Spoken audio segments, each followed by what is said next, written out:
Welcome to this episode of Roses and Weeds. We're here in the City of Tyler studio. I'm your host, Payton Weidman. And I'm Sowels. Today we're going to be really diving into the roses and weeds, talking about Tyler's urban landscape and some spring gardening tips. So today we have Luke and Jana here with us. Go ahead and introduce yourselves. Yeah, my name is Luke Alfaro, and I am the Arborist and Urban Forester for the City of Tyler. So I work with the Parks and Recreation Department. And I've been here almost 3 years. That'll be 3 years in May. That's a little bit about me here. I'm Jana Pirtle, and I'm the Horticulturist for the City of Tyler, and I'm in charge of the Rose Garden, and I take care of the landscaping at the Brookshire and City Hall and the Chamblee Garden at the Goodman Museum. Well, welcome, guys. We're so excited to talk about this episode. We are obviously the rose capital of the world, so a lot of people know that we're known for our natural beauty. But first, we want to dive into your experience and background and what kind of led to you joining the Parks and Recreation Department. Luke, if you want to start us off. Yeah, sure. So I was born and raised, well, I wasn't born here, but I was raised in Tyler. And I went to SFA right after college and got my degree in forest wildlife management. And so I ended up working around Jasper area, Kirbyville, which is way southeast Texas, for a couple years with the Texas Forest Service, and doing more rural forestry. So think like logging operations, management plans for landowners, a little bit of wildland firefighting. And me and my wife decided it was kind of time for a change. We wanted to be closer to family, and everything just worked out perfectly with a position opening up here. And didn't know exactly what I was getting myself into, but I love it. It's been a great job, and I've learned so much since I've been here. So it's been really good. That's great. So you are a certified arborist, right? Yes. Yep. So when I got to the City of Tyler, I earned my certification a couple months after being here. Okay. And it's a certification that's based off of taking a test and kind of studying for that test, but also you have to have a certain number of years of experience to get this certification. So for people out there who are doing tree work, it's not something that you can just kind of study for and get. You have to have experience to get this certification. Okay, nice. I've always wondered how do you become a certified arborist? Yeah. Yep. Awesome. And so Jana, if you'll share with us your background and the steps that got you here. Certainly. So I have a really weird, kind of varied background. I've done a little bit of everything in horticulture, but my primary background is as a grower. And so I've been a grower for large nurseries, multi-million-dollar nurseries, and so I would grow, $1 million worth of plants in a year, as a production manager in the production department at a nursery up in Oklahoma. And then I worked at Oklahoma State University in their landscape department. And so I was responsible there for overseeing the seasonal color and growing it, and then making sure that it went out where it was supposed to go, and then taking care of that and coordinating different aspects of the nursery on campus there. And then I was down in Houston for a while as a grower for a nonprofit that helps support a botanical garden down there. Fascinating. And so how long have you been with the City of Tyler? 1 year. So it's been great. I love it. Well, awesome. And so tell me, we have lots of roses, beautiful azaleas in the spring, a great environment in my personal opinion, and I think in a lot of our residents' opinions as well. What to each of you makes Tyler special? So what makes Tyler special, in my opinion, is talking with a lot of residents and homeowners and just people that I see around town, and feedback that I get just doing my everyday job is the trees. Of course, I'm going to say that, but a lot of people move here because of the trees. They provide great privacy, so you can be close to someone and not really see or hear them. And just the shade they provide, all the benefits that they provide. And so I think that we're kind of naturally blessed with a great environment for trees, and that's why we have so many, and we have such a variety of trees in Tyler. And so there's so many options that you could go with your yard, your property, your landscape, because you don't just have one soil type. You don't just have, just one set thing. You can do so many different things in Tyler, and the trees are really nice, and I think everybody enjoys the benefits from them. And I'm going to agree with Luke on that, it's the type of environment, the rain and the soil and everything. There's a lot of great natives that grow here, a really good variety. Coming from Oklahoma, All the trees grow like this because the wind just blows them at an angle. And you just don't have the same variety of plants up there that you do here in East Texas. So I see some of the things that grow down in Houston here. I see some of the things that grow in Oklahoma here. So it's just, there's more variety. Agreed. We're going to take a quick break, and when we come back, we're going to talk all about Tyler's urban landscape. Parking at Tyler Pound is pure harmony. Just a few steps and you're inside the terminal. At Tyler Pounds, getting through TSA is like nailing an 8 count. Quick, smooth, and right on beat. With larger overhead bins, there's plenty of space for our carry-on snares.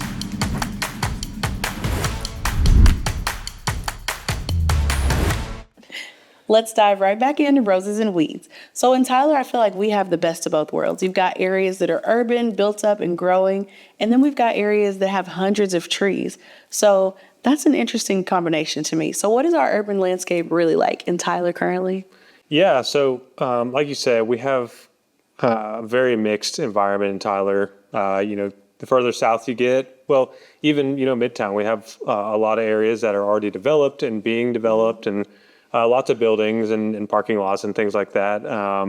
And so, Tyler is continuing to develop, and I think, right now it's kind of developing at a pretty good rate. Yeah. And so I got some stats with me, and, our tree canopy cover basically is just a measure of how much green there is over the city. So you take the leaves and, all that from the tree, and that would be our canopy cover for the city. And so right now we're probably sitting, the latest imagery shows us at about 42%, which is good.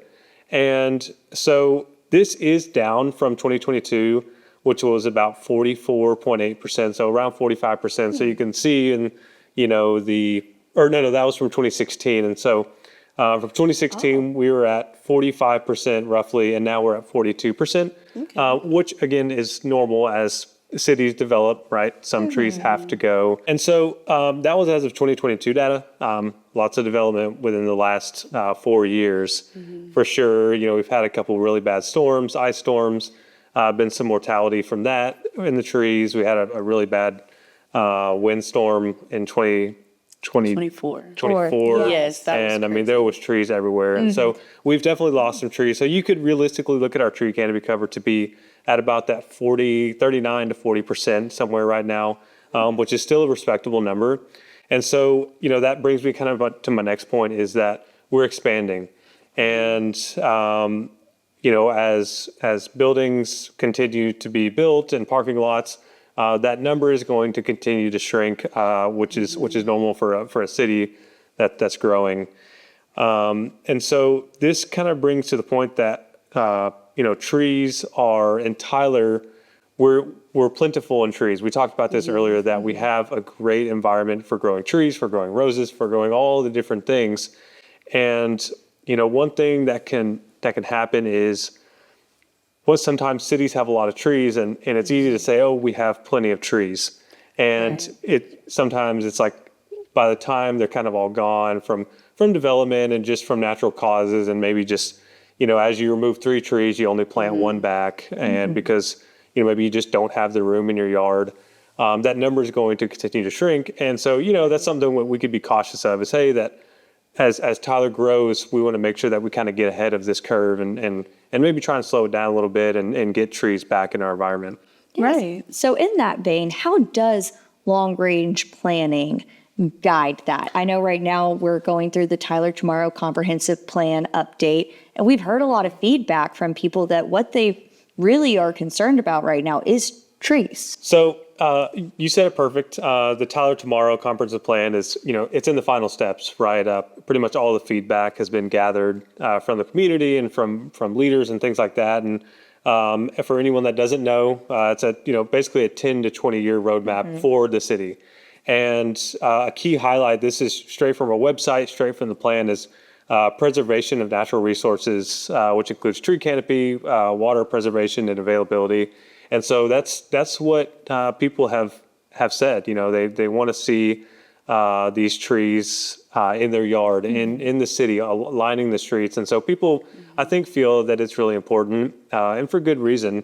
And so a really good point about trees is, sometimes they're seen as kind of just scenery, or they look really nice, or they provide these benefits that we all know about, like oxygen. That's kind of important. But they're actually infrastructure for a city. Infrastructure, we think of streets, we think of storm drains and water and sewage and all these things, but trees are infrastructure. And so the first really important point about trees is stormwater management. Tree roots and canopies, they absorb water, they slow water down as water is falling from the sky, is raining. The leaves catch that water. Some of it is used, but it's just slowed down, and then it's able to kind of drip off that tree and prevent erosion, slow the water from kind of shotgunning into those sewer drains and all those things on the road. So that can help out the system. And so the more trees you have, the slower that water runs, and then even some is absorbed. And that's why impervious surfaces like parking lots and things like that can be kind of tough for on a stormwater aspect. I'm no expert on stormwater, but the more water that's kind of collected and ran to the street, it kind of puts a strain on our system. No, I mean, that makes perfect sense. Yep. Rain soaks into the ground. Unless it's oversaturated, then it runs off. Yep. Yeah. With That's pavement, you don't get that. Right. And that's really interesting to me. I have to mention this tree canopy cover. That's what you called it, right? Yep. I am really excited to hear that word and add it to my vocabulary, because otherwise I've just been looking at Google Maps and I'm like, lots of trees here, not lots of trees here. So I'm like, tree canopy cover. I'll have to use that when explaining Tyler and how we're about 50%. So out of curiosity, what is a more urban area like the DFW area? Do you know off the top of your head what their percentage would be like? I don't know exactly a percentage, but I know obviously it's going to be lower. Right. It's going to be somewhere in the 30% probably. And so I would say that we're kind of above like regional average, I think. I think that we're still doing good for cities our size. But you also have to compare, cities like, like Dallas and Austin. They just don't have as many trees to begin with, and they're just not as big. So you look at a mature tree in Austin, it's just not going to be as big as some of the trees that we have here. So, those numbers can kind of vary, and it depends kind of on the region, how, just because theirs is maybe like 32% or something doesn't mean that it's necessarily as bad. So, we have a good tree cover and something that we should look at kind of keeping up. Yeah. Also, you had mentioned earlier about, we had that windstorm in 2024. And after that, we actually saw a lot of homeowners and property owners getting rid of some of their taller trees that could be a threat during those situations. What are some things that people need to be mindful of with their trees in our area? That storm was something that you can't really prepare for. You can't prepare the power lines for it. You can't prepare your trees for it. You almost, there's not really a whole lot that you can do when you have 70-mile-an-hour winds. Right. And so a lot of times when we do tree inspections, there's actually a class that you can get another certification through the same people who do the certification for certified arborist. And it's this whole long process of looking at a tree, going through this list and figuring out, okay, what's the like risk factor? Was it low, moderate, high, or like should you get this removed today? And one thing that you can't account for much is hurricanes, tornadoes, super high winds, because there's not much that you can do to prepare your trees. And that was kind of an event that nobody really saw coming. And when you talk about events like this, one thing you want to do is always have an idea of what's in your yard. And so, every couple months, go look at your trees. Just walk around your property, take a look at your trees. Do you see a big split in your tree? Do you see a big hollow spot? Maybe some rotten wood, you can, peel the bark off of it, or just something funky going on with it. Is a tree dead, right? And so not all the time do these defects mean that the tree is unsafe or that it's going to fall in the next windstorm, but it does mean that maybe you should get it evaluated by a certified arborist. So again, walk around your property, take a look at your trees, see what you got out there, and see if there's anything that needs some attention. Okay. So in events like our summer storm in 2024, are generally healthy trees something that you should still be cautious of? Yeah, of course. Trees have tons of benefits, but that doesn't mean that they don't have risks associated with them. And so the only way to 100% make a tree risk-free is to remove it.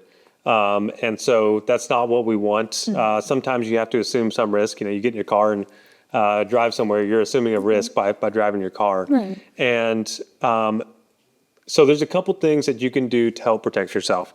Number one is if you know there's going to be a storm, whether it's just a light storm or a windstorm, ice storm, don't park your car underneath a tree. Don't go if you're playing in the snow, don't stand under a tree too much, right? The snow and the ice is really heavy on the limbs, it's just the whole tree itself. So try and kind of stay out of those areas. If you have anything that you can move, just move it out from under the trees. That doesn't mean it's going to fail, but it's just a good practice. Also, when planting trees, really pay attention to the location. This is really, really big. And when we see large trees right next to a house, maybe 5 or 10 foot from a house, if that tree falls that way, it's going to land on your house. And so if you're going to plant a tree close to your house within 5 or 10 feet, maybe you pick a smaller tree species like a redbud or a dogwood or something that only gets 25 foot tall. So if it does blow over, well, all it's going to do is just kind of fall into your house or not even hit it. And then those larger trees can be saved for spaces like way out in the front yard or in your backyard where you have more room. And so if you have a small yard, that's okay. There's so many tree species that grow here. You have plenty of options to figure out what you want to plant and which one works for your site. And so that's arguably one of the most important rules for trees is put them in the right place and they won't cause you as much issues. I really like that perspective. It's just like you don't have to not have trees, but you can get the right trees in the right places. That's I right. like that. Do you mind if I ask a question? Of course. Go right ahead. So, as far as trees in your yard, are there certain types of trees, certain species that are going to be a little bit more tough, I guess, as far as not as prone to being blown over by a windstorm? Yeah, so certain trees are going to have larger canopies and certain ones are going to have kind of more tall and skinny canopies. The more leaf area you have and the more branches, the more wind that tree is going to catch. And so you look at larger trees that are tall and also have a big canopy, you're going to see those, if they catch a lot of wind, they act as a sail and potentially fall over during a really high wind. And if you noticed, I'm probably the only one that paid attention to this during the windstorm. You barely saw any dead trees on the ground. It was all live trees. And that's because all the trees that were dead, we even had some on our parks and along the roadways that I had seen before. And they don't catch wind like that. They're just kind of like a pencil with a couple limbs. And the wind is not catching those like it is the ones with the leaves. And so that was kind of part of the reason that this storm was kind of so bad. But back to your point, as far as species, I think the more important factor would be trying to make sure that your tree is planted at the proper depth. And this allows that trunk to grow and have a taper at the bottom. And this allows it to be a lot stronger. If a tree is planted too deep in the ground, it can be exposed to rot and to insects and to different types of issues. And so if there is a strong wind, it can put stress on the very bottom. And if it's always wet and kind of rotten or something's been chewing at it like a squirrel because it's nice and soft, that can be that can cause issues too. Wow. Well, that's great to know. And so one of the things we do at the city is we host an Arbor Day. So Luke, tell us about that and some of the other ways that, you and the Parks Department work to help our canopy. Sure. So every year we host an Arbor Day, and this is typically in November. It used to be in January, but because the weather is sometimes really cold and sometimes it's not, we just decided to move it to November. And the last 2 times it's been great. The weather's like 70 degrees and sunny, and we've had really good turnout. Last year I think we had around 150 volunteers come out and plant trees. And so usually we're getting anywhere from 50 to 120 trees in the ground at a park that needs it in Tyler. And so that's kind of one of the ways that we're keeping up with the tree loss in our parks is by having volunteers come out and plant trees along with what we're planting, just kind of replacing trees in our parks. And then we also have just kind of little assorted events that we host. And so actually 2 weekends ago, or last weekend, we hosted a seedling planting. We had a group come to us and say, hey, we'd love to plant some trees, some seedlings on a park property. Where do you think needs it most? Well, we met with the trees committee and we decided that Southside Park and Rose Redmond Trails, South Tyler Trails over there kind of behind Lowe's and that whole area by the school needed some trees along the creek. And so we planted 1,300 seedlings Oh, that's great. with about 25 people. So it was about a half day of planting, just Impressive. getting a shovel in the ground and sticking some trees in the ground. And, of course, maybe not all those will survive, but if we can get, 75% of those, that's a lot of trees. Yeah. So we're just, we're thinking of creative ways to always get trees into the ground. And if planting trees is something that you're interested in, or just learning more about how to plant a tree or how to take care of trees, come to our Arbor Day event. And we have multiple certified arborists there answering questions. And then you also get to learn how to plant a tree properly. We have demonstrations on how to do that. And usually we have a tree giveaway there too, so you can take like a 1-gallon tree home. I will say, I've been to the past 2 Arbor Days, and they were really fun. So it was nice to learn, and it was also really a good opportunity for the community to come together. And it's kind of like community service. We're helping out at a park. We're helping out at a city location. It was really fun. If there was one simple task that you could give to our residents of Tyler, what would it be? I would say if there's a task I could give, it would be to plant a tree in your yard. Small individual actions across the city can make a really big impact. And so if you can get one tree in the ground in your yard, preferably a medium or a large species, that way, in 30 years, it has a nice large canopy and is providing a lot of benefits. That would be awesome, preferably native. But again, a tree is a tree. So if you're listening to this podcast, getting a tree in the ground would be awesome. And, if you need help getting a tree or maybe just don't have the money for it or the resources, contact us at Parks and Rec. And we're always giving away trees. And so this is something that we could definitely help you out with. Well, perfect. What a great message. Let's end this segment on that inspiring note. And we'll be back in just a moment to dive into those tips on how to prepare for spring. The historic Liberty Theater has been entertaining audiences for generations. Inside these walls, entertainment leaps from the screen to the stage. Music performances stir your soul and inspire you to get out of your seat. Come lose yourself in the magic of Liberty Hall. We're back from break, so now we want to talk to you about spring tips for your garden. But first, when we mention gardens, we of course have to talk about our iconic Tyler Rose Garden. Now, Jana, you're the horticulturist over there, and I just recently got to talk to you and learn a lot of fascinating things that are occurring. But first, I want to remind people that we have had the Tyler Rose Garden since 1952. It's been here in our community, and it's only continuing to bloom. So, Jana, share with us, you came on a year ago. What have you been working on in this time? Quite a lot, actually. I've been replacing quite a few roses. So when people come out to the Tyler Rose Garden again, they're going to notice that some of the roses seem smaller. And there's a reason for that. And it's because we've replaced a lot of them. I'm trying to categorize the roses so that people can understand more what types of roses there are, the hybrid teas, grandifloras, and old garden roses and things like that. So that's a work in progress. But that's what some of the things that you're going to see when you come out there. I know, I can't wait. You were just sharing with us, we can expect to start seeing some rose blooms very soon. When can the people anticipate it? So I'm going to go out on a limb here, and I'm going to say I think, it's probably around the 1st of April, because the rose bushes are already starting to leaf out. And typically when they start to leaf out like that, you're about 5 to 6 weeks at most away from your blooms. So That's so exciting to me. I'm like, it's a whole month early just about. Fingers crossed. Right. And we've got tulips out there now too.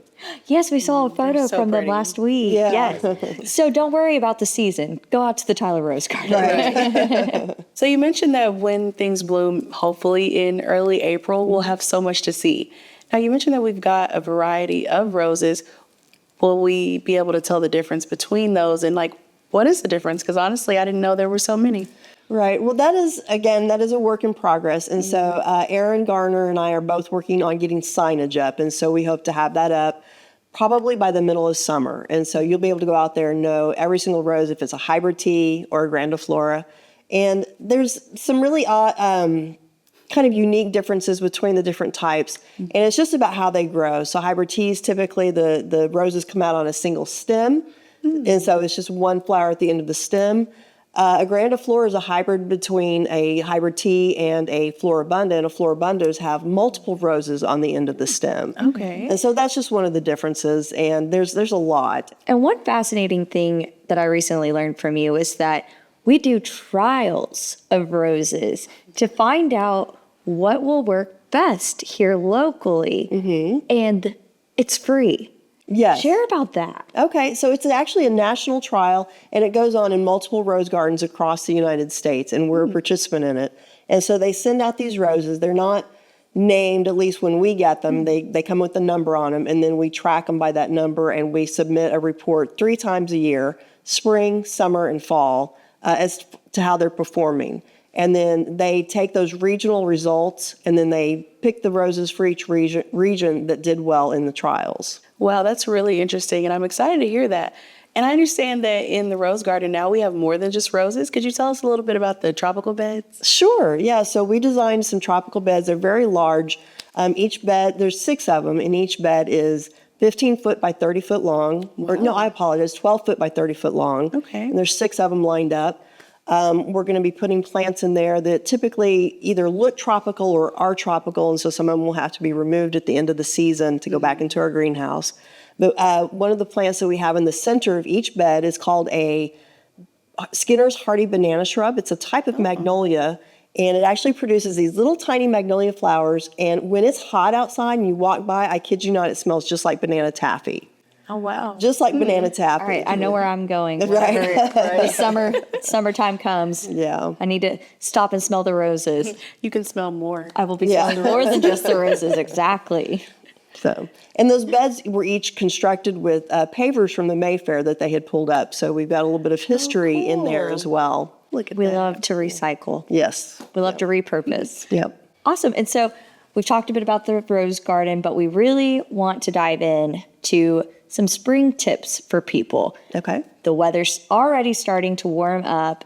We've talked about how beautiful our environment is, how people appreciate it. So we know that they're probably getting ready to get out into their yards or their gardens. What are some tips for them as we get into the spring season? Right. Well, normally this would be the time that you could put down pre-emergent. Typically, pre-emergence is put down between the middle of February to early March. However, I think that window may be closing.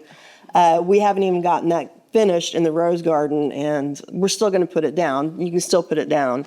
But I'm already seeing little weeds sprouting up everywhere. So at this point, I would break out the hoe and I would start getting on top of that, or they're going to take over your garden. Going ahead and fertilize. It's time.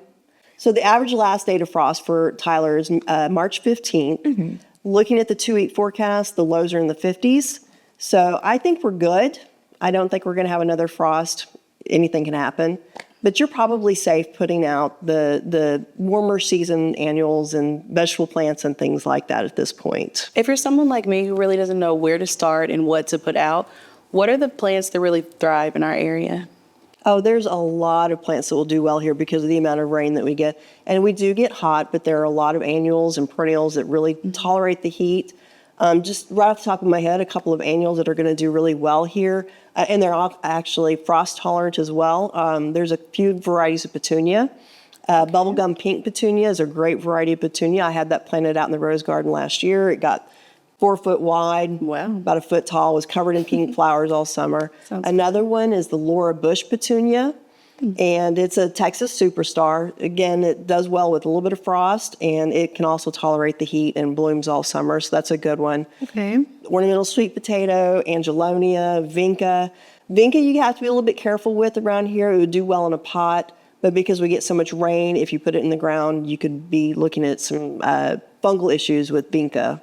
So, but anything that likes the heat is good. If it's something, and you can ask your local garden center, if it's something that tends to struggle with fungus, put it in a pot and you'll be good. Wow. I hadn't really thought about that difference between putting something in a pot or the ground. So what should you not put in a pot? something that's going to get too big for the pot, I suppose. Makes sense. Maybe not Roots a bush. grow. Right, yeah. Some hydrangeas. Now, I'm curious, do we have any resilient winter plants? Because, we're on a yo-yo in the wintertime where we could be freezing or we could be sweating outside. Right. What about plants? Do we have any that, still tend to thrive in our winter season here? Yeah, absolutely. And there's a lot of them. And so as far as shrubs and perennials and things like that, there's thousands. And so it'd be difficult to go over that list here. But what you're looking for is you're looking for something that can thrive in anything from zone 9 on up to, zone 5, 4, whatever. But typically things that thrive in those higher zones like 4 and 5 are not as heat tolerant. But there are plants that straddle both of those. The main thing with getting plants to do well in both cold temperatures and hot temperatures lies in a lot in how you water it. And so you want to keep them fairly consistently moist, but you don't want to overwater them. Both situations, you don't want them sitting in soggy water. So the soil preparation is probably key, and then keeping them mulched. In both situations, it keeps the soil regulated as far as the temperature, and it also helps keep the moisture in. So. No, that makes perfect sense. I was just thinking about asking you about watering tips. So are there any watering tips, especially in the summertime when, we are in 90, 100 degree temperatures, that people should be following or cognizant of? Right. So I know a lot of times lawns take a little bit more water and people water them frequently.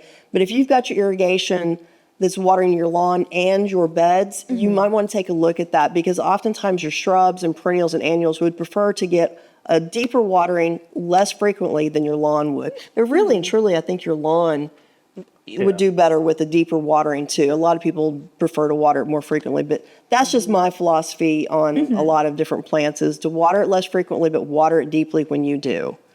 You're speaking my language, because I often forget, so that I'm like, you're thirsty. Right. And then I forget again. And our office plants, I haven't watered them in a week and a half, almost 2 weeks now.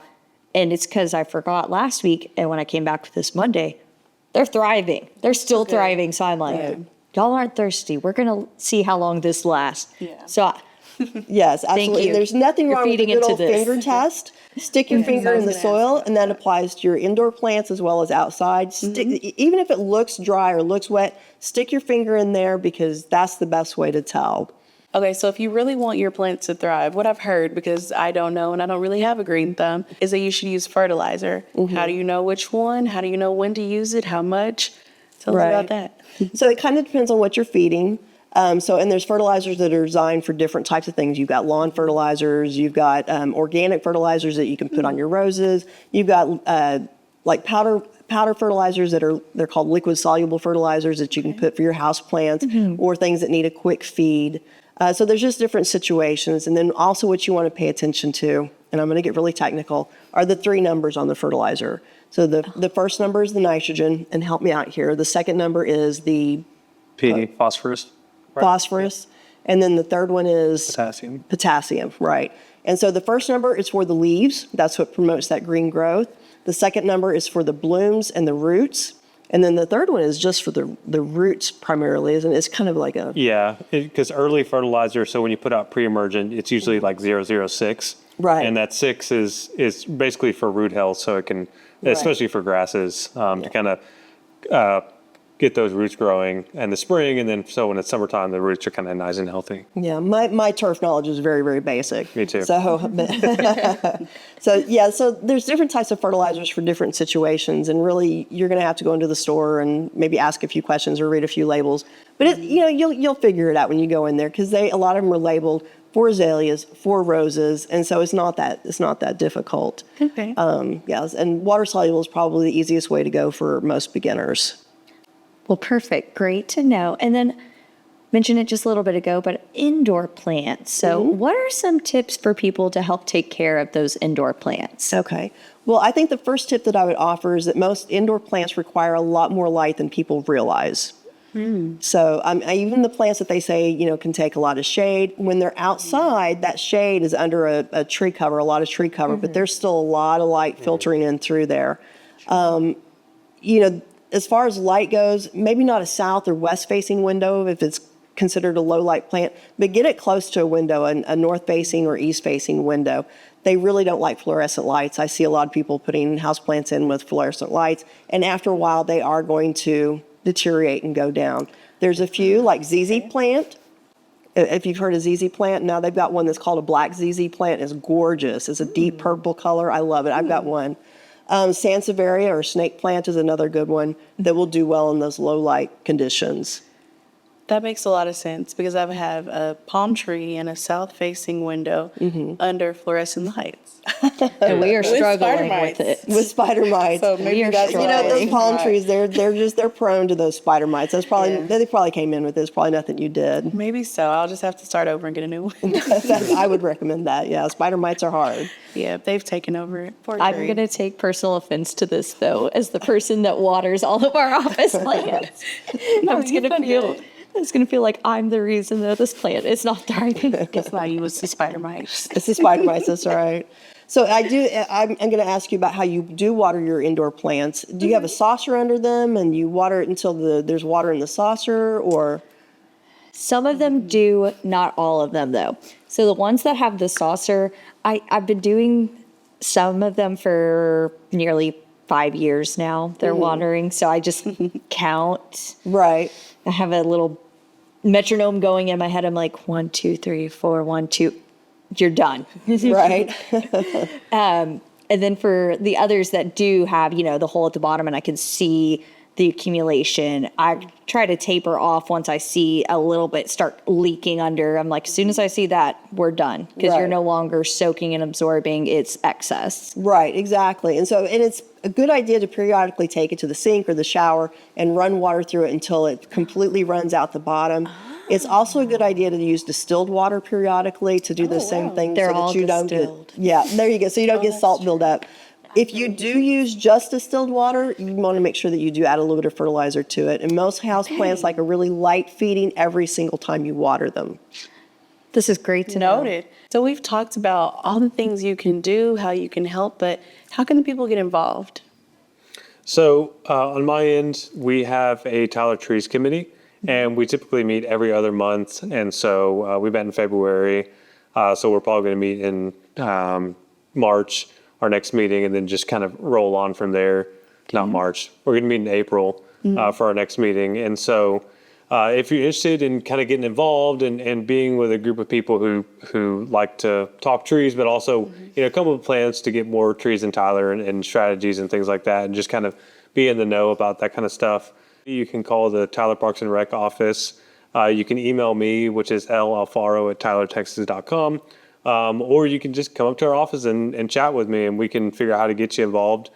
We have Arbor Day every year in November, which we also give away 1 gallon potted trees, and if you pre-register. And then we also have a seedling giveaway in February every year where we give out seedlings. They're small, but you can either pot them or stick them straight in the ground and get them growing from that point.